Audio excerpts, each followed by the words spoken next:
आता गोपीनाथराव मुंडे साहेब या जगात नाहीत. त्यांनी या गोष्टीचा दुजोरा दिला होता असं जेव्हा मी सांगतो तेव्हा सगळा विषय हा स्पष्ट आहे. त्यामध्ये पृथ्वीराज चव्हाण साहेबांनी तथ्य जे आहे ते पुन्हा एक बार बोलत असताना मुलाखतीच्या ओघात मांडले. संदर्भाच्या ओघामध्ये त्यांनी की जे दाखला आहे तो त्यांनी दिला. त्याची संपूर्ण मुलाखत बाजूला ठेवून या दाखल्यालाच केवळ जे फिरवल्या जात आहे तो तसं न करता पूर्ण मुलाखत बघावी.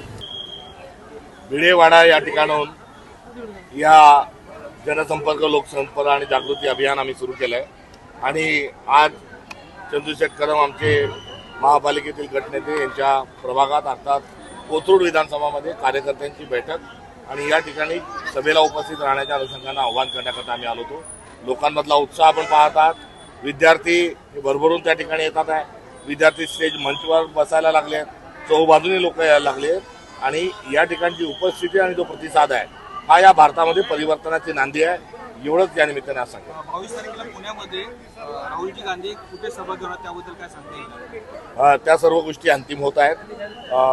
पोलीस परवानगी आम्ही मागितलेली आहे. लवकरच त्या संदर्भात आम्ही अधिकृत घोषणा करू. पृथ्वीराज चव्हाण यांच्या एक वक्तव्य जे आहे ते अतिशय चर्चेत येते. त्यांचं असं म्हणणं आहे की गोपीनाथ मुंडे जे आहेत ते काँग्रेसमध्ये येणार होते, भाजपमध्ये त्यांचा छळ होत होता, अशा पद्धतीची प्रतिक्रिया त्यांनी दिली. तत्कालीन ऐतिहासिक तथ्य त्यांनी मांडलेलं आहे आणि त्यावेळेस या विषयाची चर्चा होती. दसरपूर गोपीनाथराव मुंडे यांनी देखील त्याला दुजोरा ते हयात असताना दिला होता. तत्कालीन तशी काही बैठक झाली होती? आता गोपीनाथराव मुंडे साहेब या जगात नाहीत. त्यांनी या गोष्टीचा दुजोरा दिला होता असं जेव्हा मी सांगतो तेव्हा सगळा विषय हा स्पष्ट आहे. त्यामध्ये पृथ्वीराज चव्हाण साहेबांनी तथ्य जे आहे ते पुन्हा एक बार बोलत असताना मुलाखतीच्या ओघात मांडलेलं आहे. हा विषय पुढे आणण्याचं नेमकं कारण काय होतं? त्याची मुलाखत होती ते ओघामध्ये संदर्भाच्या ओघामध्ये त्यांनी की जे दाखला आहे तो त्यांनी दिला. त्याची संपूर्ण मुलाखत बाजूला ठेवून या दाखल्यालाच केवळ जे फिरवल्या जात आहे तो तसं न करता पूर्ण मुलाखत बघावी. सर, ज्या प्रकारे पुणे महापालिकेच्या निवडणुकीत तुम्हाला अभूतपूर्व यश मिळालं, कमी कालावधीमध्ये देखील चांगली संख्या आली नगरसेवकांची, तर आता चंद्रशेखर कदम तुमच्या बाजूला आहेत, ते गटनेते देखील आहेत, ज्या याच मतदारसंघातून एक मंत्री आहेत, अनेक केंद्रीय राज्यमंत्री देखील आहेत. त्यांनी सर्वाधिक मताधिक्य घेऊन निवडून आलेले आहेत. सोबतच्या देखील महिला नगरसेवकांना निवडून आणल्या. अशा प्रकारे तुम्ही त्यांच्या पाठीशी राहणार आहात येणाऱ्या काळामध्ये? ते आमचे नेते आहेत आणि ते पक्षाच्या पाठीशी आहे, पक्ष त्यांच्या पाठीशी आहे. नक्की शहरामध्ये जर बघितलं तर खड्ड्यांचं प्रमाण जास्त आहे. परंतु महापालिकेने काही दिवसांपूर्वी दावा केला होता की खड्डेच नाही. महापालिका दुर्लक्ष करते. भारतीय जनता पक्ष म्हणजे खोटारडी पार्टी आहे. त्यांचे पदाधिकारी सकाळ दुपार संध्याकाळ नाही तर सतोदित खोटं आणि खोटंच बोलत असतात.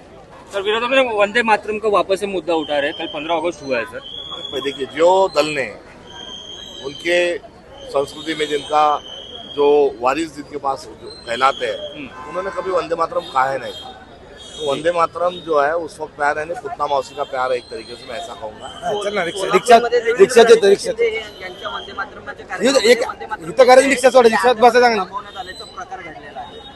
वंदे मातरमचा जो आग्रह केला गेला आणि वंदे मातरम जे रवींद्रनाथ टागोर यांनी ठरवलं होतं त्यामध्ये स्वातंत्र्य दिनाच्या काही दिवस आधीच त्यामध्ये दुरुस्ती करणं हे कुठेतरी आता काही याला आल्यासारखं प्रकरण.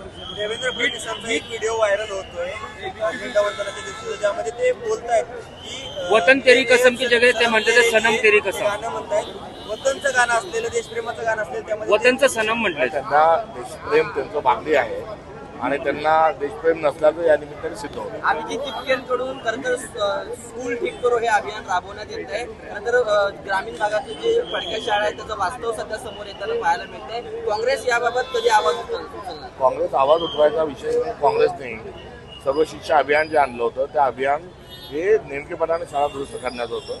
या अभियानाला भारतीय जनता पक्षाने गोंधळावर ठेवलं आहे. आम्ही सत्तेत आल्यानंतर पुन्हा सर्व शिक्षा अभियान जोरकस पद्धतीने राबवू. ओके.